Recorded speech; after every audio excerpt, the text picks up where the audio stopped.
구원의 확신 7번 구원받았는가. 사도행전 26장 15절 말씀. 내가 대답하되 주여 니시니이까 주께서 가라사대 나는 내가 핍박하는 예수라. 이제부터 예수님이 누구신지 분명히 알아야겠지요. 예수님은 누구신지 알려면 먼저 예수님의 이름의 뜻을 알아야겠지요. 마태복음 1장 21절에 아들을 낳으리니 이름을 예수라 하라. 이는 그가 자기 백성을 저희 죄에서 구원할 자이심이라 하니라. 꿈나무들, 예수님의 이름의 뜻이 무엇인가요? 자기 백성을 저희 죄에서 구원할 자이시지요. 예수님은 나를 지옥 갈 모든 죄에서 영원히 구원하신 분이세요. 자, 예수님께서 죄에서 나를 어떻게 구원하셨나요? 다 같이 예수님께서 내 죄를 위해 십자가에서 죽으시고 부활하셔서 지옥 갈 내 모든 죄를 영원히 구원하셨지요. 여러분은 예수님께서 십자가의 그 사랑으로 다 이루신 이 영원한 구원을 선물로 받았습니까? 예수님은 사울에게 한마디로 나는 내가 핍박하는 예수라고 말씀하셨어요. 다시 말해서 너를 지옥 갈 모든 죄에서 구원한 자라고 말씀하신 거예요. 여러분은 지금까지 어떤 예수님을 믿어왔습니까? 성경에는 분명히 다른 예수가 있다고 했어요. 다른 영도 있고 다른 복음도 있고 다른 믿음도 있어요. 나는 지금 죽어도 천국 갈 수 있는 믿음인지 반드시 점검해 보세요. 고린도후서 13장 5절에 너희가 믿음에 있는가 너희 자신을 시험하고 너희 자신을 확증하라. 예수 그리스도께서 너희 안에 계신 줄을 너희가 스스로 알지 못하느냐. 그렇지 않으면 너희가 버리운 자니라. 나는 지금 다른 예수를 믿고 있는지 참된 예수님을 믿고 있는지 금방 알 수 있어요. 율법을 근거로 내가 무슨 죄를 지으면 지옥 간다고 하면 그 사람은 아직도 다른 예수를 믿고 있는 거예요. 성경에 기록된 진짜 예수님은 율법에 의한 지옥 갈 모든 죄를 영원히 다 용서하셨어요. 이 예수님을 믿을 때만 구원받고 천국 갈 수 있어요. 사도행전 26장 16절 말씀. 일어나 내 발로 서라. 내가 네게 나타난 것은 곧 내가 나를 본 일과 장차 내가 네게 나타날 일에 너로 사환과 증인을 삼으려 함이니. 예수님께서 사울에게 나타나신 이유가 무엇이라고 하셨나요? 내가 네게 나타난 것은 너를 내 종과 내 증인으로 삼기 위해서라고 말씀하셨지요. 내가 아무리 열심히 한 걸로 주장해도 빛 대신 예수님을 만나면 엎드러질 수밖에 없어요. 참된 생명의 빛 대신 예수님 만나서 이제 일어서세요.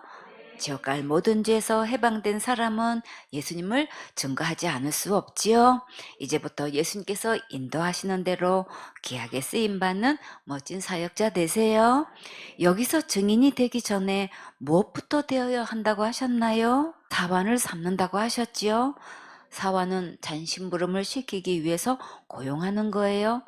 이것저것 시키는 사원의 훈련에 먼저 합격하세요. 오라 가라의 훈련, 하라 말라의 훈련, 이것저것 심부름하는 사원의 훈련이 다 사역자의 훈련이에요. 이 훈련에 합격하면 가서 복음을 증거할 수 있도록 길을 열어주셔요. 우리는 모두 훈련 중에 있어요. 이번 시험에는 점수가 안 나왔다면 다음 시험에는 좋은 점수 받으세요. 사도행전 26장 17절 말씀. 이스라엘과 이방인들에게서 내가 너를 구원하여 저희에게 보내어. 예수님께서 바울을 보내시기 전에 무엇부터 하신다고 하셨나요? 내가 너를 구원하여 저희에게 보낸다고 하셨지요. 내가 먼저 지옥 갈 죄로부터 구원받아야 받은 구원을 전할 수 있어요. 고린도전서 15장 3절에 내가 받은 것을 먼저 너희에게 전하였노니 이는 성경대로 그리스도께서 우리 죄를 위하여 죽으시고 장사 지낸 바 되었다가 성경대로 사흘 만에 다시 살아나사 예수님의 십자가의 죽음과 부활로 받은 구원을 전할 때 영혼들이 구원받을 수 있어요. 누가복음 1장 1절에 우리 중에 이루어진 사실에 대하여 처음부터 말씀의 목격자 되고 일꾼된 자들의 전하여 준 그대로 내력을 저술하려고 붓을 든 사람이 많은지라. 자기에게 이루어진 것을 전해야 구원받는 역사가 일어나요. 머리로 알고 있는 것을 전하면 지식만 거질 뿐이에요. 구원의 말씀이 마음에 이루어진 것을 전할 때 참된 거듭남의 역사가 있어요. 사도행전 26장 18절 말씀. 그 눈을 뜨게 하여 어두움에서 빛으로 사단의 권세에서 하나님께로 돌아가게 하고 죄사함과 나를 믿어 거룩해 된 무리 가운데서 기업을 얻게 하리라 하더이다. 우리의 영안이 열려서 기록된 복음의 말씀이 진정으로 깨달아질 때 어두움에서 빛으로 사단의 건세로부터 하나님께로 돌아올 수 있어요. 그러면 제사함도 받고 거룩함도 받고 영원한 상급도 받고 기업도 받게 돼요. 이 모든 것이 여러분 안에 다 이루어졌나요? 그러면 여러분은 이 세상에서 가장 최고로 행복한 사역자예요. 사도행전 26장 19절 말씀. 아그리빠 왕이여 그러므로 하늘에서 보이신 것을 내가 거스리지 아니하고 지금 바울이 아그리빠 왕에게 다시 초점을 두고 복음을 증거하기 시작했어요. 사도행전 26장 20절 말씀. 먼저 다메세게와 또 예루살렘에 있는 사람과 유대 온 땅과 이방인에게까지 회개하고 하나님께로 돌아가서 회개에 합당한 일을 행하라 선전함으로 바울은 가는 곳마다 뭐라고 복음을 전했나요? 회개하고 하나님께 돌아오라고 전했지요. 그리고 회개에 합당한 일을 행하라고 선포했어요.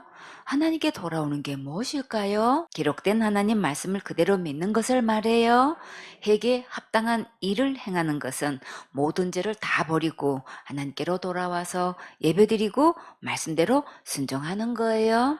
예수님께로 돌아왔으면 말씀대로 양육받는 게 너무나 중요해요. 양육받고 반듯하게 성서적 가치관으로 예쁘게 자라가는 모습을 보면 정말 아름답지요. 우리 모두에게 힘이 되고 기쁨이 되고 위로가 돼요.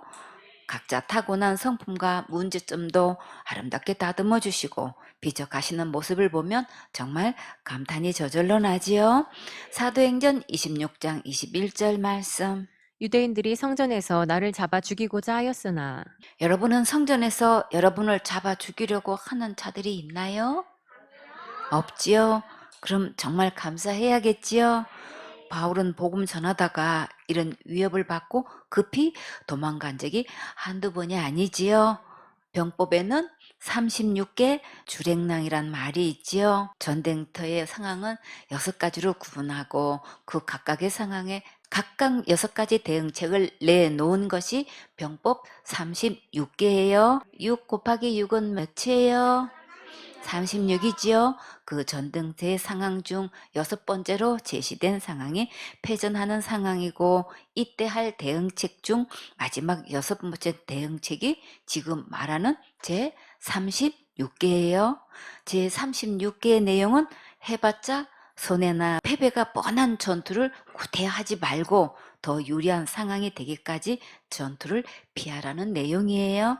우리나라에서는 주랭랑을 놓다라는 말은 위에 나온 36개의 주랭랑에 합쳐져서 만들어졌어요.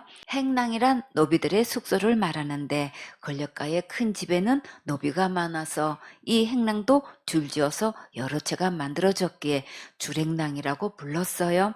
그래서 주랭랑이란 권력가의 큰 집과 그 권력가의 권세를 의미해요. 근데 주랭랑을 놓다 혹은 주랭랑을 부르다라고 하면 이 잘 나가던 가세가 크게 기울어서 급히 도망가는 모양새 혹은 그 도망가는 판단과 눈치를 의미하게 되는 거예요. 우리는 누구의 판단으로 36개 주랭랑을 해야 할까요? 전투에 나설 때도 전투를 피할 때도 바울처럼 예수님의 감동에 따라 판단해야겠지요. 사도행전 26장 22절 말씀. 하나님의 도우심을 받아 내가 오늘까지 서서 높고 낮은 사람 앞에서 증거하는 것은 선지자들과 모세가 반드시 되리라고 말한 것밖에 없으니 우리는 누구를 만나든지 기록된 성경 말씀대로만 복음을 전해야지요. 바울은 선지자들과 모세가 반드시 되리라고 말한 것밖에 없다고 했어요. 학설이니 교리니 신학이니 사람의 계명으로 가르치면 영혼이 절대 구원받을 수 없어요. 복음을 전한다는 말은 걸쳐놓고 내막은 신학과 교리와 윤리 도덕으로 혼합되어 있어요. 우리는 구약과 신학에 있는 말씀으로 복음을 전할 수 있어서 정말 감사하지요. 바울은 구약의 말씀에 근거한 것으로 복음을 전했어요. 사도행전 26장 23절 말씀. 곧 그리스도가 고난을 받으실 것과 죽은 자 가운데서 먼저 다시 살아나사 이스라엘과 이방인들에게 빛을 선전하시리라 함이니이다 하니라. 복음은 예수님의 십자가의 죽음과 부활을 말해요. 우리에게 생명의 빛으로 오신 예수님께서 십자가의 그 사랑으로 우리를 구원하셨어요. 우리는 오직 예수님의 십자가의 그 은혜를 자랑하는 사역자가 되어야겠지요. 바울은 일평생 예수님의 십자가만 자랑했어요.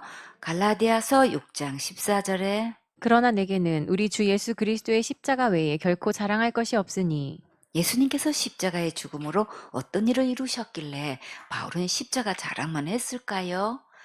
에베소서 1장 7절에 우리가 그리스도 안에서 그의 은혜의 풍성함을 따라 그의 피로 말미암아 구속 곧 죄사함을 받았으니 예수님께서 십자가에서 흘리신 피로 우리를 지옥 갈 모든 죄에서 구속하시고 영원히 죄를 용서하셨어요.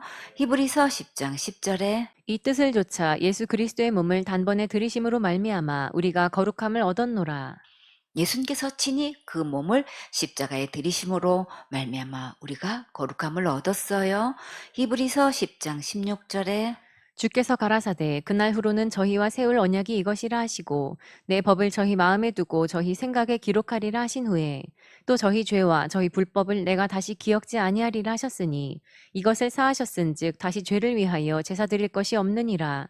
그러므로 형제들아 우리가 예수의 피를 힘입어 성소에 들어갈 담력을 얻었나니 그 길은 우리를 위하여 휘장 가운데로 열어놓으신 새롭고 산 길이요 휘장은 곧 저의 육체니라.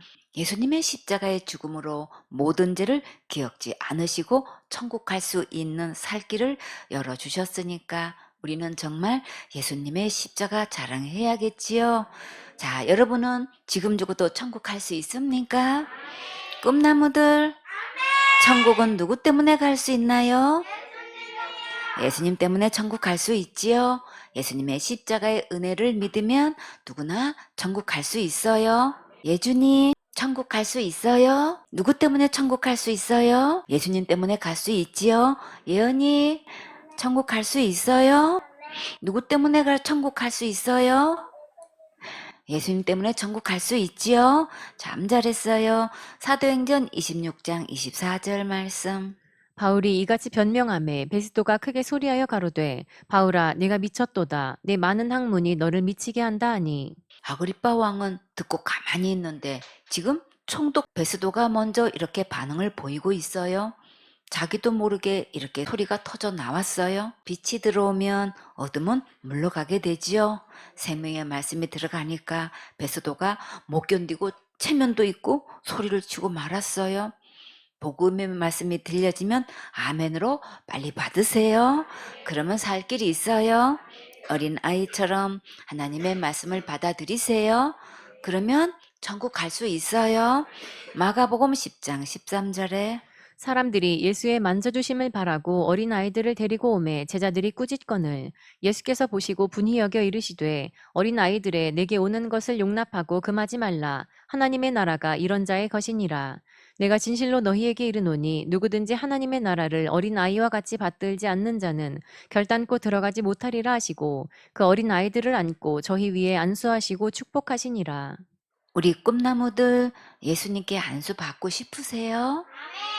예수님, 우리 사랑하는 생선의 꿈나무들 다 크게 축복해 주세요.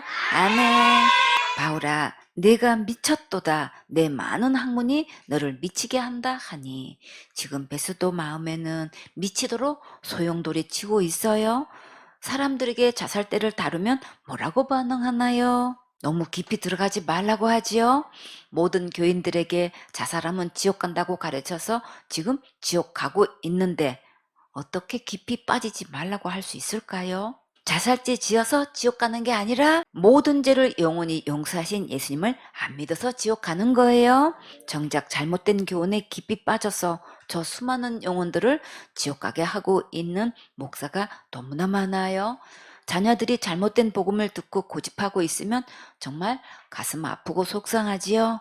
총독 베스도는 참된 복음을 바르게 전하는 바울에게 지금 미쳤다고 했어요. 정말 너무나 많은 사람들이 겸손한 마음으로 복음을 끝까지 들을 수 있는 은혜가 절실히 필요해요.